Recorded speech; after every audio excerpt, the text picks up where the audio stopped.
trenches. We shall fight on the landing ground.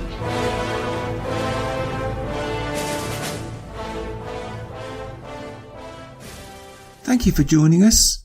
You are listening to A Radio, and this is The Morning Moment. Please click on the follow button on Spreaker.com. This story is very current in Canada, and more than convenient that Parliament is not sitting. It's almost like they know. It's almost like they know that. Surely not. This article is from the Star newspaper, the star.com website, and I will put a link on my site as usual. The point to make is that people broke our law, our immigration laws. The Canadian government has a duty. It's their first duty to secure our border from any incursion. I don't care whether they are in dire need of medical attention or fleeing persecution. They broke the law. Finally, before I read the clip from this article, please consider this. Our border is a border with the most powerful and richest country in the world. The United States of America is not some third world nation threatening to shoot anyone. Any sane person to consider these people as actual refugees from harm is insane.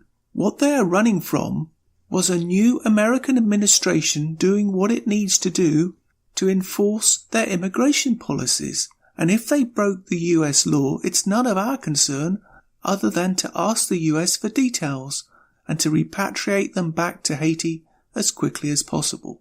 I'm sorry, but the law is the law. These people are jumping the lines to come into this country.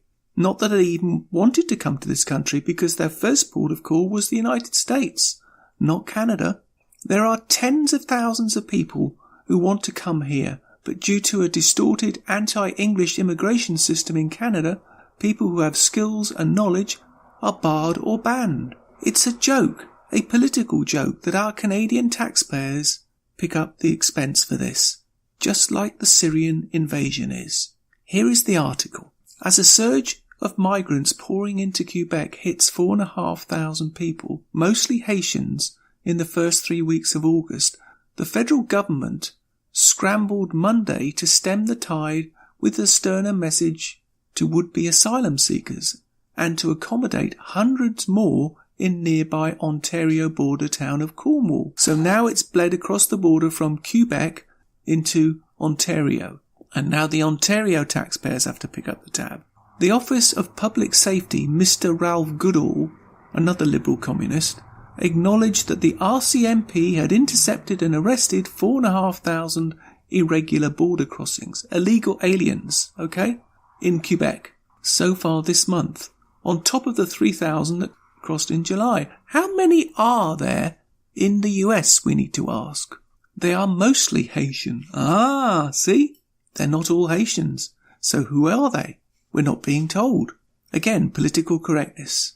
And they are found eligible to file refugee claims.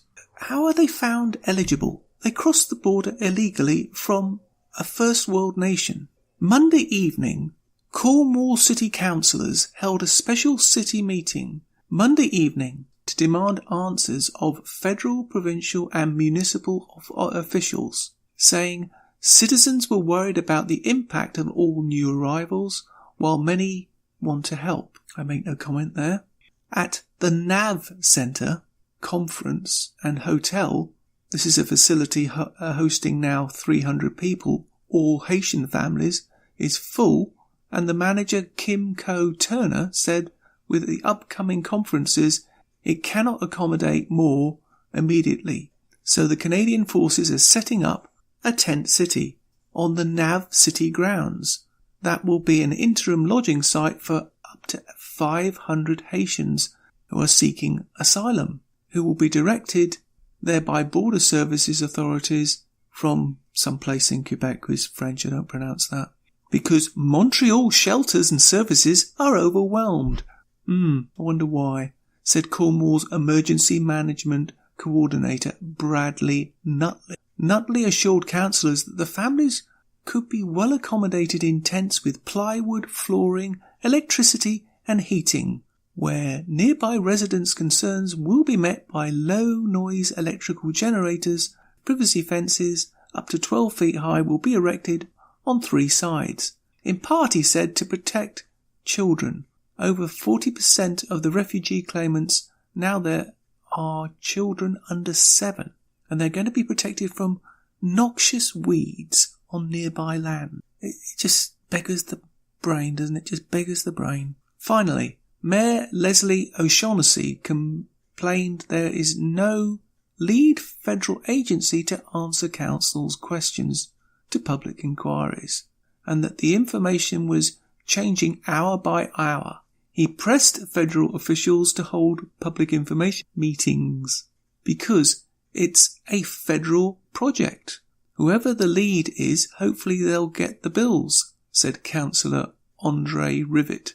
He asked if Ottawa planned to set up a field hospital so local residents wouldn't find themselves waiting for health services. This is the game. They're all on vacation, swanning it somewhere at the taxpayer's expense. They don't care. They're not interested in you. You voted for them. Too bad. And that's what you're left with. And it's not going to stop until these liberal communists are forced out of office with a vote of no confidence. I kid you not. Your comments. You can find more at aradio.wordpress.com, where you can find links to us on Twitter, Facebook, Instagram, iTunes, Gab, and email. We are continuing to reach out to you, so please pass on the links. Please click on the follow button on Spreaker.com. You can listen to all my morning moments on Spreaker.com under A Radio. That's EHRADIO, A Radio. And please click on the like button. At this time I have another exciting announcement to make. You can now find us on iHeartRadio under A Radio. And you can find all my podcasts and morning moments at aradio.wordpress.com. Click on the Morning Moments tab.